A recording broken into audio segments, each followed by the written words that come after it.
Our pants, and first want to start this off a little song. Not that I'm not going to sing. Oh. I can't handle any Nehemiah singing today. We couldn't sing it.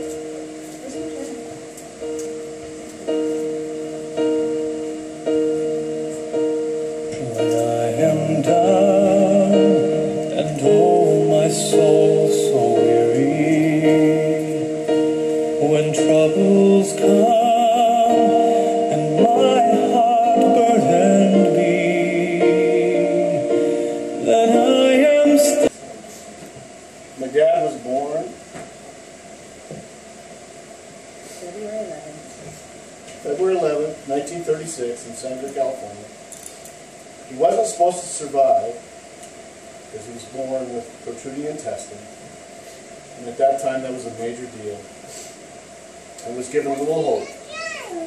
But apparently God had other plans. Our dad was a cabinet maker. He was a veteran. He was a laborer for Cal Portland Cement, a fireman for the Kern County Fire Department, a minister for PCG, a general contractor, worked at Home Depot at the contractor's desk. You get it. Dad had a lot of jobs, but more important to him was that he was a husband.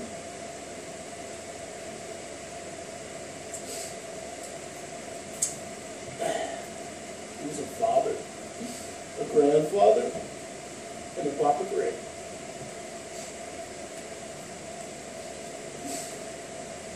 On March 12, 1955, he married the love of his life, sassy Eileen Whitson. She caught his eye one day at church and proudly proclaimed he would marry that girl one day. And I'm sure it never crossed his mind the number of brothers she had, or the gauntlet he would have to walk, but nonetheless, their journey began together. In 1954-ish, Dad joined the Air Force and was assigned to duty as an air policeman, or as they were known back then as an AP. His enlistment fell during the time of the Korean War, and during this time, enlisted airmen were allowed to sign up for their future assignments. Dad had two choices, Germany or Alaska. Dad wanted to go to Germany and promptly signed up for Germany. But back then, the big Sarge made the ultimate decision and came and switched the lists because he didn't have enough volunteers for Germany. So Dad ended up going to Alaska. In Alaska, he spent many a cold night walking around airplanes. During his tenure there, Mom gave birth to his greatest gift, me, James Michael. To this day, I'm not sure why my first name is James other than my grandfather's name is James, but Dad and Mom have never called me anything but Michael from then on. In 1961, Dad and Mom were blessed with a daughter, Shirley Levine. But God had different plans with her and called her home shortly after she was born. In 1963, Dad and Mom came home with a son, Jeffrey Arnold. I immediately wanted them to return him. I'm sure they still had the receipt, but I'm glad they never did.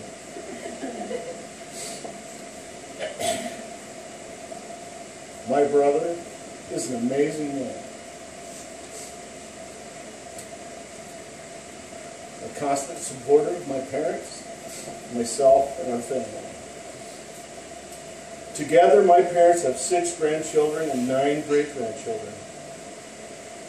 And I think you kids all need to know. So much easier to read downstairs.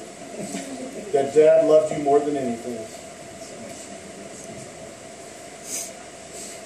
His eyes absolutely would light up when anyone would speak about you or he would see you, whether you were here or not. Dad left this world as we know it on September 21st, 2015. And we never want anybody that we love to go, but we must realize there's a plan in place for all of us. And we don't know when our time will come, but it most certainly will come. Jana has prepared a pictorial video thing for us to kind of reflect on Dad's life.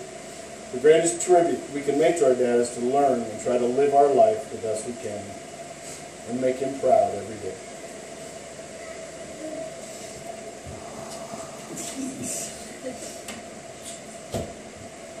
So my dad,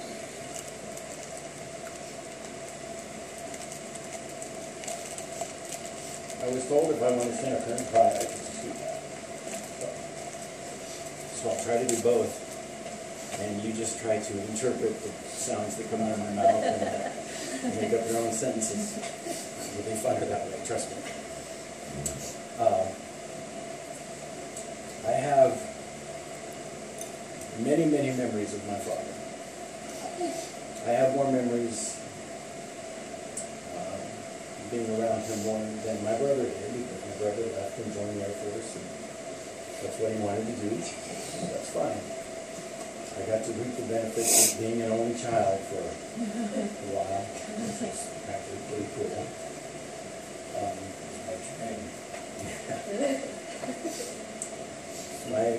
My memories of my father growing up are, I don't recall him ever really getting mad at me except once and spanking me. We were at Sue and Kenny's house in Ventura, and I wanted to go to the beach so bad.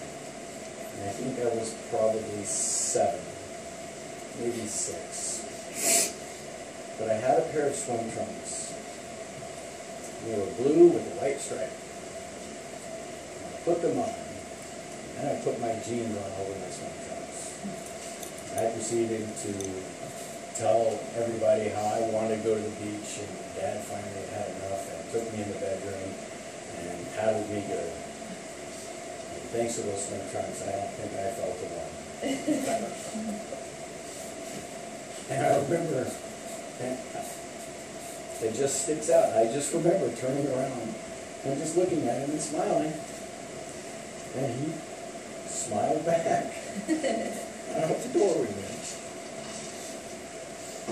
I remember growing up and being the envy of all my friends because my dad was a fireman. I remember being able to go to school and be a smart aleck and say, my dad's a fireman. What does your dad do? I remember going to the fire station and getting on a truck and let me honk the horns. Let me make the sirens go. Turn the lights on. As I got older, he taught me how to use my hands. He taught me how to build things. He taught me how to put things together without directions. Not that it works. It works just fine. My dad taught me how to be a man. My dad taught me how to be a husband. Most of all, my dad taught me how to be a father. And he taught me how to be a grandfather. Which I'm an extremely young, handsome grandfather.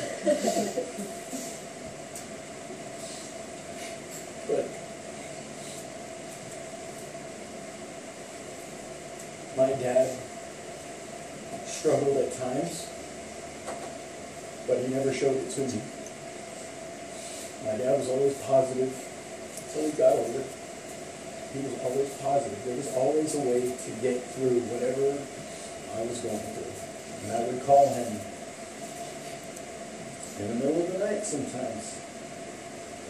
Dad, I'm scared. I don't know what to do. And Dad would tell me what to do. He would help me. I just want to be half the man that my dad was. I want to be a good grandfather like my dad was. And you guys remember that he's looking, he's watching. He wants to make sure that you grow up to be great boys. I know he loved you. And I know he loved all of those grandkids. even the girls. Dorothy used to climb on him when we got married, and she jumped on top of the shelf. She would sit on his shelf, and that was all fun and games until that fateful day that she began to hit on him and scream, and the word I can't utter in the presence of my mom. But she was playing, and she just started hitting on him and started calling him this name. And Dad just calmly picked her up and said, "Son, you need to have a talk." Didn't chastise her, didn't get mad at her. My dad was gentle. My dad was kind. He would give you the shirt off his back.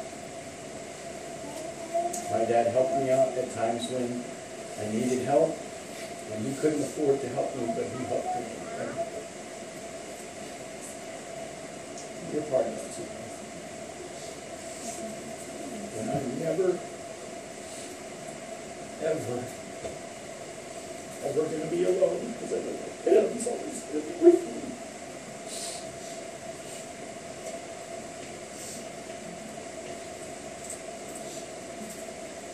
In all of my years of being clever and knowing what to say, knowing what to do, this is the first time in my life where I have no idea what to do.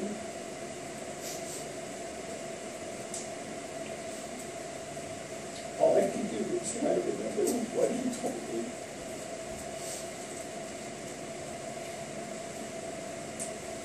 And I hope, and I know he is, looking down on us and probably going, "What are you doing? Stop it. It's going to be fine. Just get on. I'll be okay. I miss you, Dad. I love you, Dad."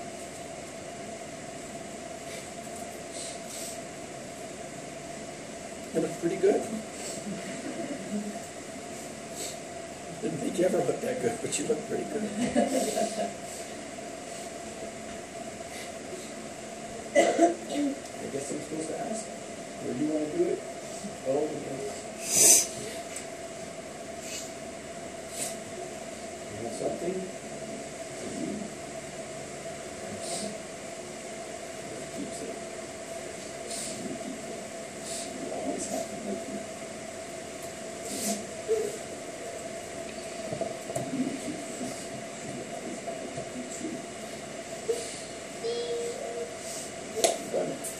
Some more. For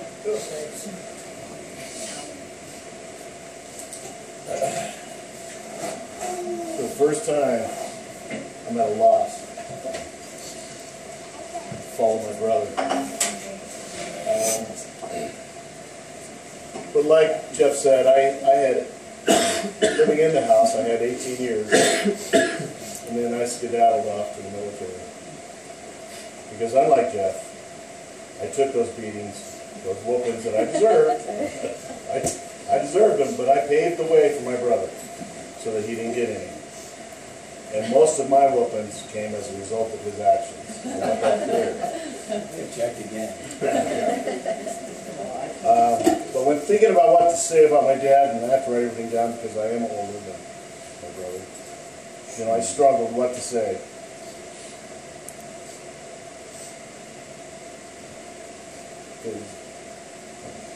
Frankly, my dad and I didn't have the greatest relationship.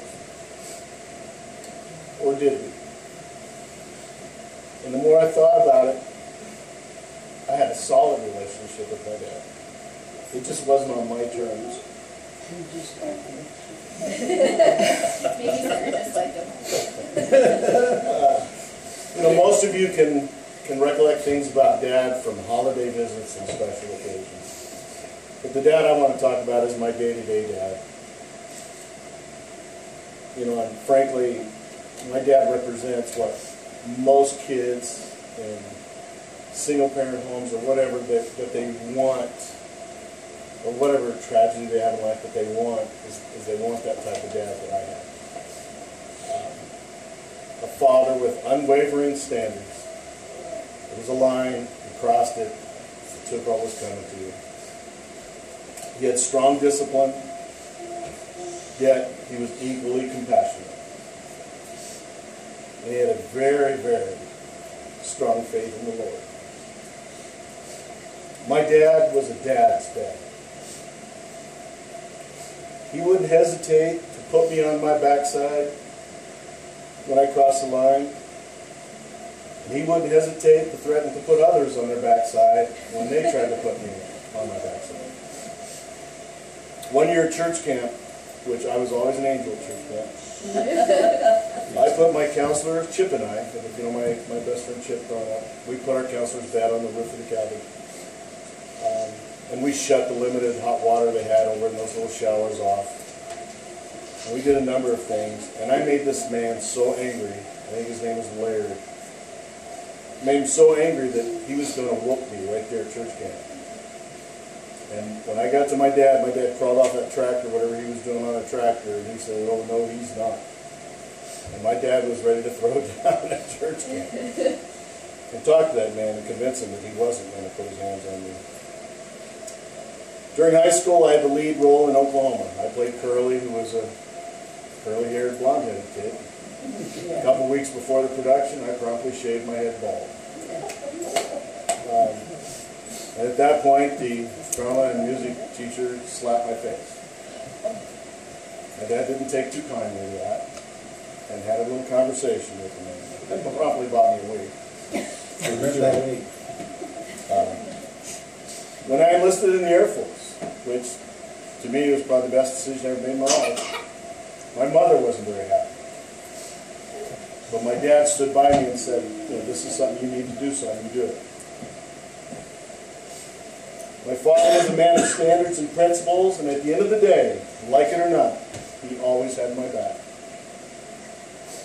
Sometimes it was with a belt, but he had my back.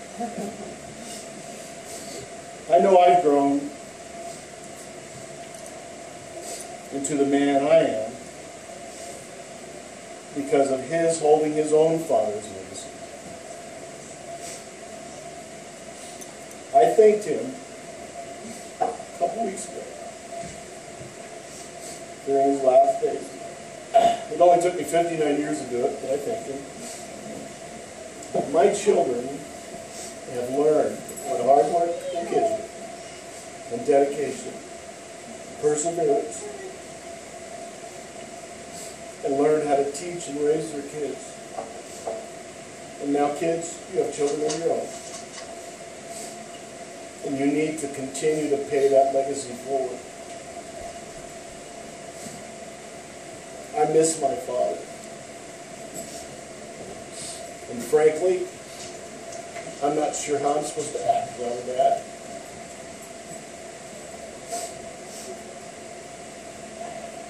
But I do know this. I can always fall back on what he taught me, and I will be okay. I do hope I see him again, but in the meantime, I'll continue his legacy by always speaking my mind, and you can count on that, by holding the standard, and by protecting his family, just like my father did, and like his father did. And every one of those, and Grandpa Charlie even before that, everybody that came before us. And I'll close my little talk here with a poem. Maybe. It's called Forever My Dad.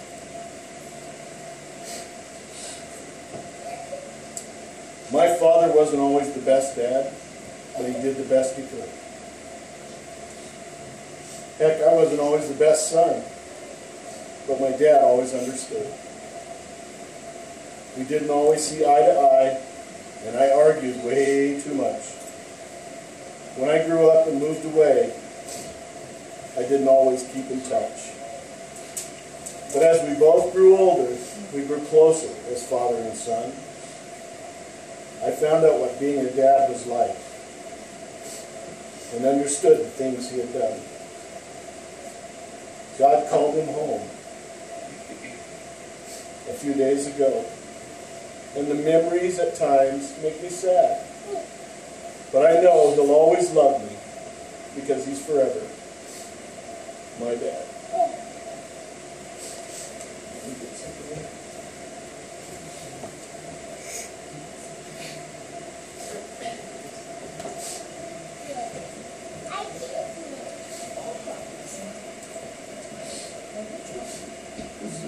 small piece.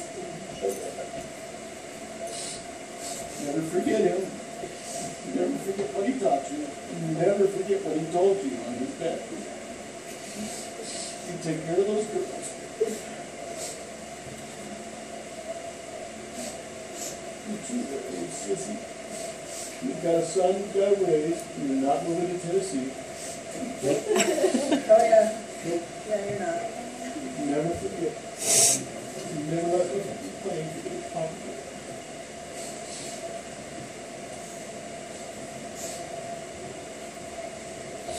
It's a small piece, though. It's really close to your heart. We love you and remember you. We're not very far apart.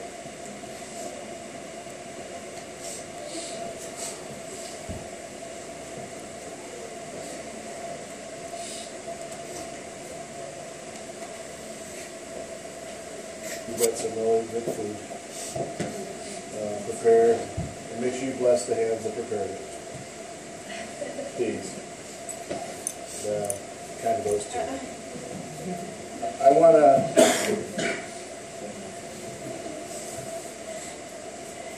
It's not every day you hear this. So you might as well put this down and record it for posterity here. It's being recorded. I do want to thank Linda for everything that she has done for my dad. You know, her and I didn't see eye to eye for 200 years. But when it came time, crunch time, for my father, we saw eye to eye. And it was just like, she was there for everything. And I just want to tell you how much I appreciate it. Everything you did for Dad. And Mom. And Sam. And Steph. And Matt. And Dad. And Kevin. And Chris. And Pepper. And Jeff. And my superstar. So thank you so much. And thank my friends that came here tonight. Also, those I didn't get a chance to meet, my adopted daughter, Jenna. Jenna is my dog babysitter, but she decided she wanted to be a nurse instead. So she goes to Montana State. And then, of course, Brett Cavalley and I coached together in Great Falls at CMR, and we've been buddies ever since. So, I want to thank all you guys that made the trip from California, obviously. And I'm sure, Mom, I don't know if you want to say a couple of words, because you've always been a lady of few words. Thank you all. It's been a rough week, but through your love and your help, I made it. And we'll continue to make it. Dad was strong, and he was willing to fall down now. He wants us to keep going. So one day at a time is all we can do. But make it count. And family is so important. And we need to band together in love and unity.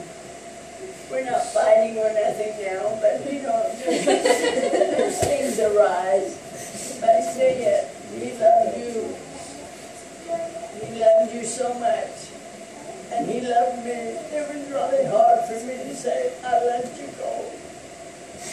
You don't live with someone 16 years and just, but I thank you, and I pray that you have a blessed year. And health and strength. Take care of yourself. Every one of you. Thank you very much. And I also want to thank Jan. Jan did a lot of the behind the scenes stuff. Yes. That I'm totally incapable of doing because I am an electronic immigrant. So, immigrant. Pretty much don't know what I'm doing. So anyways, thank you so much, and we'll do this a little bit, and we'll get some food together, and everybody can